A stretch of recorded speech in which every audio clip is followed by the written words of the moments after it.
often get asked by ladies, how long should my baby feed at the breast? And also, do I need to offer both breasts at each feed? And certainly there is quite a lot of confusion about this, because historically there's been a lot of regimented ideas about breastfeeding, where feeds were limited to a certain length of time on each side, and mothers have been told to swap over to the other breast after 3 or 4 hours or whatever it is.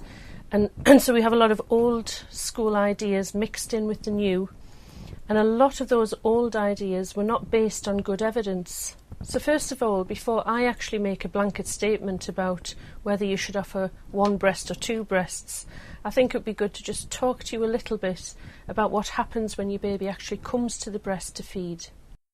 So first of all, let's say your baby comes to the breast, say the left breast, and does fast sucks initially. Those fast sucks send impulses to the brain. The brain releases hormones, and those hormones act on these lots of little grape-like structures within the breast. That's where the milk is made and stored. So when the hormones act on these, and milk is in effect squeezed out of both breasts at the same time. So this is commonly known as the letdown. And you may or may not feel the letdown. Some people have a really strong initial letdown, and they can feel that quite forcibly. Others will not feel it at all. Now, whether you feel a letdown or not is immaterial, really. Some women feel it really strongly, some feel it as a tingling, some feel it's actually stronger than that, and other women never feel it at all. So don't worry if you don't actually feel that letdown. But the most reliable sign to prove that it has happened is that your baby, who was doing fast sucks initially to call that milk down, has suddenly felt that milk hitting the back of the throat and has started to swallow, so the pattern starts to become more slower, more rhythmical with swallowing as well.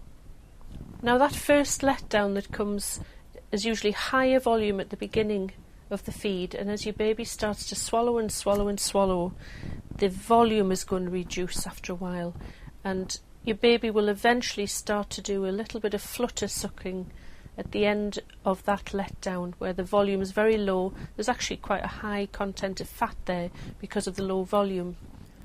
So after your baby has been flutter suckling for a little while, this will then stimulate another letdown of milk, and your baby can actually call down on average 3 to 4 letdowns in the course of a feed on one side, if he works hard and works through those patterns.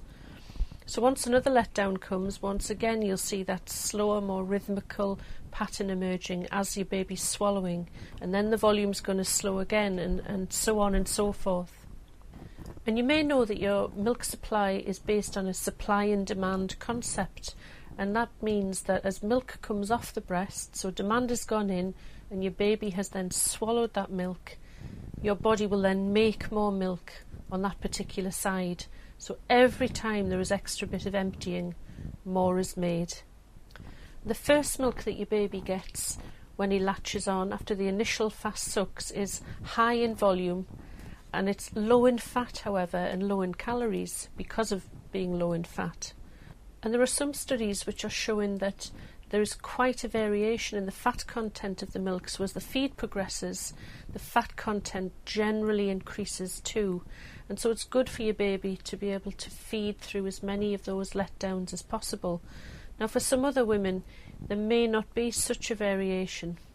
So it's certainly been suggested that it's good to allow your baby to be in control of that feed, and to let your baby feed for as long as he wants to do to get the calories that he needs.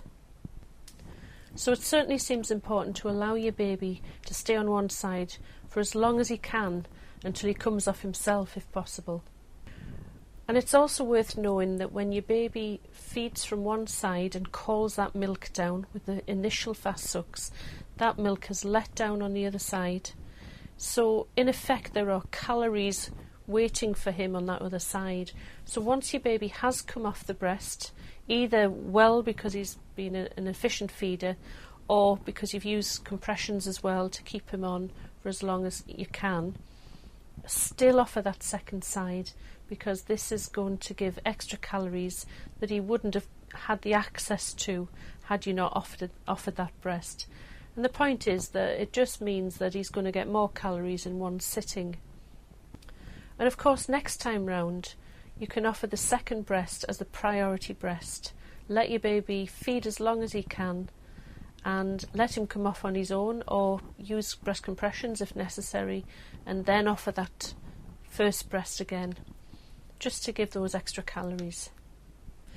And in this way you can see how your supply is going to build up day after day after day and provide all the milk that your baby needs. And to the question of how long your baby spends at the breast, there's certainly a variation here. You can have babies feeding from anywhere between 10 to 30 minutes as a kind of general rule. We certainly say to mums where the baby's only feeding for, say, 5-minute slots, usually those babies will need some breast compressions to help them. Or maybe the baby is spending 40 minutes plus at the breast. That usually means that your baby is hanging out a bit longer than needed without some added extra swallowing going on. So once again, breast compressions can be really useful. And the truth is that as time goes on, you're going to see certain patterns emerging, so you'll get to know your baby's normal patterns. And I just want to say that if the way you're feeding your baby now is working for you and you're not experiencing any difficulties, your baby's gaining weight, everything's fine, then that absolutely is fine. And certainly, just to mention that if you have an oversupply, a lot of ladies in this situation will generally find that the baby is more settled when only one breast is offered per feed. So all of these are normal variations.